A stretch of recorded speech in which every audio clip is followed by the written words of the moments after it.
مرحبا يا شهر رمضان يا شهر صيام مرحبا يا شهر رمضان يا شهر صيام. Bismillahirrahmanirrahim. Assalamualaikum warahmatullahi wabarakatuh. Alhamdulillah.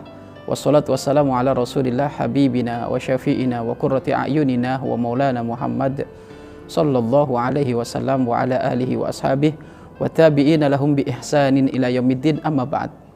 Pemirsa yang dirahmati oleh Allah Subhanahu wa taala, bertemu kembali bersama kami dalam program Hamba-Hamba Terkasih.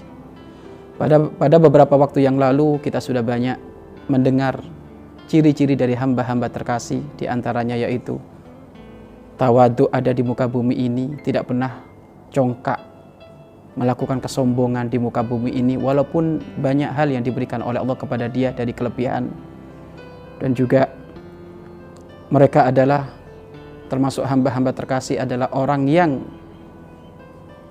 tidak pernah peduli dengan keusilan orang-orang jahil, kedengkian orang-orang jahil, tidak pernah membalas apapun dari apa yang dilakukan kejelekan dari orang-orang jahil, kecuali membalas dengan kedamaian. Dan juga di antara tanda yang lainnya adalah walladzina yabituna li rabbihim, mereka yang banyak-banyak menghabiskan waktu malamnya untuk banyak sujud kepada Allah Subhanahu wa taala, banyak bermunajat kepada Allah Subhanahu wa taala. Itu juga termasuk hamba terkasih. Dan juga di antaranya yang lainnya, tanda yang lainnya adalah mereka yang rindu memohon kepada Allah dalam urusan dijauhkan dari api neraka Allah Subhanahu wa taala. Yang sungguh neraka api neraka Allah, yang sungguh neraka Allah, api neraka Allah sangat dahsyat siksaannya. Dan yang sekarang adalah masuk kepada ciri yang selanjutnya dari hamba-hamba terkasih adalah alladzina idza anfaqu lam yusrifu wa lam yakturu wa kana baina dzalika qawama. Alladzina anfaqu, mereka orang-orang yang berderma, mereka yang orang-orang yang menginfakkan hartanya, lam yusrifu, tidak berlebih-lebihan, wa lam yakturu, dan tidak kikir, tidak pelit, wa kana baina dzalika qawama, di antara keduanya mereka berlaku wajar saja. Baik, dari sinilah bisa kita fahami termasuk ciri dari hamba yang terkasih adalah rindu berderma, rindu infak, sedekah. Kerinduan untuk berderma, sedekah, ini nikmat yang sangat besar dari Allah Subhanahu wa taala. Karena sebaik-baiknya hamba adalah yang bisa bermanfaat untuk hamba-hamba yang lain. Lah termasuk tanda hamba terkasih ialah rindu berderma. Tidak pernah ada harta di tangannya kecuali rindu diberikan kepada fakir miskin, rindu diberikan ke yatim piatu, rindu diberikan kepada pati jompo, rindu diberikan kepada masjid yang belum kelar dibangun, rindu diberikan kepada pondok pesantren yang belum dibangun, rindu diberikan kepada penuntut ilmu yang memang perlu dibantu, perlu untuk kita sokong. Maka ini termasuk adalah ciri dari hamba-hamba terkasih. Maka pemirsa yang dirahmati oleh Allah Subhanahu wa taala, jadikan diri Anda masuk pada wilayah hamba-hamba terkasih ini. Berapa harta yang ada di dalam genggaman Anda? Berapa duit yang ada di dalam ATM Anda? Berapa duit yang ada di tabungan Anda? Ketahuilah itu semuanya tidak bakal dibawa mati. Yang dibawa mati adalah yang didermakan, diinfakkan di jalan Allah untuk kepentingan umat baginda Nabi Muhammad. Inilah yang bakal menemukan atau bakal menemani kita nanti di kuburan. Kemudian kalimat lam yusrifu, tidak berlebih-lebihan, di sini maksudnya adalah 3 poin. 1, mengeluarkan harta pada tempatnya. 2, mengeluarkan harta bukan sesuatu kepentingan yang melanggar Allah. Dan yang ketiga, mengeluarkan harta bukan untuk kepentingan pribadinya berbanyak-banyak. Nah, ini yang dimaksud lam yusrifu. Karena kalau kita melihat orang-orang yang berderma dengan hartanya tidak boleh berlebih-lebihan. Kalau kita melihat teks bahasa Indonesia, tidak berlebih-lebihan berarti tidak boleh banyak. Padahal maksudnya bukan itu. Makanya terjemah Indonesia dengan bahasa Arab ini beda.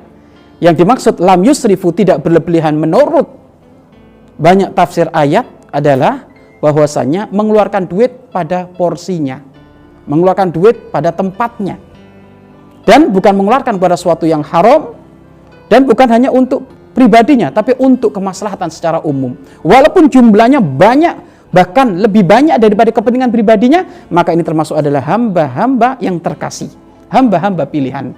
Contoh, ada seorang tamu datang ke rumah kita. Seorang tamu datang ke rumah kita. Di dapur kita punya ayam, ada tempe, ada tahu. Hamba-hamba terkasih, jikalau ketemu tamu, maka ia akan mengeluarkan hartanya untuk menghormat tamu. Karena menghormat tamu ini sebagian dari iman. Maka ia keluarkan ayamnya, ia keluarkan tempenya, ia keluarkan tahunya, menu-menu semuanya yang ada di dapur dikeluarkan. Padahal yang ia makan sendirinya hanya tempe tahu saja. Tapi khusus untuk tamu dikeluarkan ayam, dikeluarkan mie, dikeluarkan daging, dikeluarkan tahu, dikeluarkan tempe. Maka ini termasuk adalah hamba-hamba terkasih, dermawannya pol-polan untuk menghormat tamu. Dan hal ini bukan berlebih-lebihan. Dan memang seperti itulah di dalam menghormat tamu. Tetapi kalau untuk dirinya, untuk pribadinya, ngambil secukupnya. Berbuka hanya cukup mungkin dengan tempe, dengan tahu, satu macam lauk pauk, dengan kerupuk, untuk dirinya sendiri. Tapi kalau untuk tamu, para ulama, para kiai, para habaib, dilebihkan. Pol-polan menyambut mereka. Semuanya diberikan. Maka ini termasuk adalah tanda hamba-hamba terkasih, yaitu dermawan. Sehingga diceritakan suatu ketika di zaman baginda Nabi Muhammad SAW, Rasulullah itu kedatangan tamu. Nabi Muhammad kedatangan tamu karena memang Nabi Muhammad termasuk kehidupan beliau adalah serba dengan pas-pasan. Maka beliau menawarkan kepada para sahabat yang duduk saat itu, siapa yang malam ini mau nyambut tamuku, mau menghormat tamuku, angkat tangan. Dan ternyata para sahabat saat itu tidak ada yang angkat tangan karena beliau juga ngerti ekonominya beliau pas-pasan. Akan tapi ternyata ada satu sahabat yang mengangkat tangan, saya Rasulullah, saya akan menjamu tamumu malam hari ini ya Rasulullah. Dikira sahabat ini sahabat yang berlimpah ruah hartanya. Ternyata bukan. Sahabat ini juga sebenarnya sahabat pas-pasan. Hanya saja dia punya menu jatah makanan untuk anaknya di malam hari ini. Sehingga kata orang tersebut, ngobrol sama istrinya, ada menu apa di rumah? Nggak ada menu apapun kecuali hanya makanan untuk anak kita. Ya anggap bubur atau biskuit gitu. Itu saja. Ya sudah, tidurkan anak kita pengen nyambut tamunya Rasulullah. Tidurkan anak kita. Kalau sudah tidur nanti dia nggak akan mikir lapar, nggak bakal mikir makan. Akhirnya benar, tamunya Rasulullah disambut di rumahnya sahabat baginda Nabi Muhammad SAW. Kemudian dimasak itu bubur tersebut. Setelah dimasak, istrinya ngomong, "Bang, ini bubur ini cukup cuma satu orang, Bang. Memang jatah anak kita cukup satu orang. Loh nanti kalau disuguhkan ke tamu, kamu nggak ikut makan gimana?" Gampang. Nanti kalau sudah ini dihidangkan, lampunya tak matikan.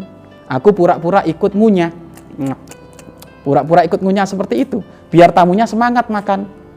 Oh seperti itu. Iya Bang, seperti itu wahai adikku. Baik, akhirnya benar disuguhkan satu mangkok ke tamunya Rasulullah. Akhirnya di saat mau dihidangkan, mau makan bareng, lampunya dimatikan. Maka sang suami tadi ngomong, ayo mangga tamu dimakan, ayo kita juga makan. Bismillah, bismillah, ikut. Sambil ngunyah-ngunyah, padahal nggak makan itu. Akhirnya sampai tamunya alhamdulillah makan dengan kenyang. Maka dengan apa yang dilakukan sahabat ini, Allah senyum, Allah tertawa, Allah bahagia. Sehingga di keesokan harinya waktu subuh, Rasulullah melihat sahabat ini tersenyum. Wahai sahabatku, ketahuilah Allah ridho kepadamu, Allah senyum kepadamu. Maksudnya bagaimana ya Rasulullah? Ketahuilah, tadi malam kan engkau menjamu tamuku, padahal kamu nggak punya apa-apa kan? Hanya makanan untuk anakmu saja kan? Iya, anakmu kamu tidurkan, biar dia lelap, nggak mikir makan, sehingga makanan anakmu kau berikan kepada tamuku. Ketahuilah, karena hal itu Allah senyum, Allah bahagia, Allah ridho kepadamu. Lah, dari sini bisa kita fahami bahwasannya kalau urusan menyambut tamu, urusan berderma untuk kepentingan orang lain, berlebih-lebihan memberi tidak apa-apa. Ya, tidak apa-apa berlebih-lebihan. Jadi yang dimaksud tidak boleh berlebih-lebihan itu jika kepada kepentingan pribadi. Oh, kepentingan pribadi ngambil yang banyak, itu nggak boleh. Contoh, kita hanya hidup sebatang kara, kok bangun rumah sampai beribu-ribu meter. Padahal dia tinggal cuma suami istri tok, anak 2. bangun kamar sampai 20 kamar. Ditanya, kenapa engkau bangun kamar sampai 20 kamar seperti itu? Iya, agar supaya saya kalau tidur bisa gantian. Malam ini tidur kamar 1, malam ini tidur kamar 2, malam ini tidur kamar 3. Loh, ini yusrifu, ini berlebihan, nggak boleh di dalam syariat Islam. Tetapi kalau untuk kepentingan orang lain, saya bangun kamar banyak hanya untuk tamu-tamu para kekasih Allah, untuk tamu-tamu para kiai, untuk tamu-tamu para habaib, agar supaya beliau tidak nginep ada di hotel, maka ini tidak berlebihan. Jadi tanda kekasih Allah ialah orang yang mendermakan hartanya tidak berlebihan, alias pol-polan, mengeluarkan duit pada tempat yang pas, bukan sesuatu yang haram dan bukan untuk kepentingan pribadi. Maka pastikan diri Anda ikut wilayah ini, agar supaya Anda menjadi hamba-hamba terkasih Allah Subhanahu wa ta'ala. Mudah-mudahan Allah memberikan rezeki yang banyak kepada kita, sehingga kita mampu berderma dengan sebanyak-banyaknya. Dan mudah-mudahan yang sudah berderma diganti oleh Allah dengan sebanyak-banyaknya, dengan penggantian yang baik di dunia dan di akhirat.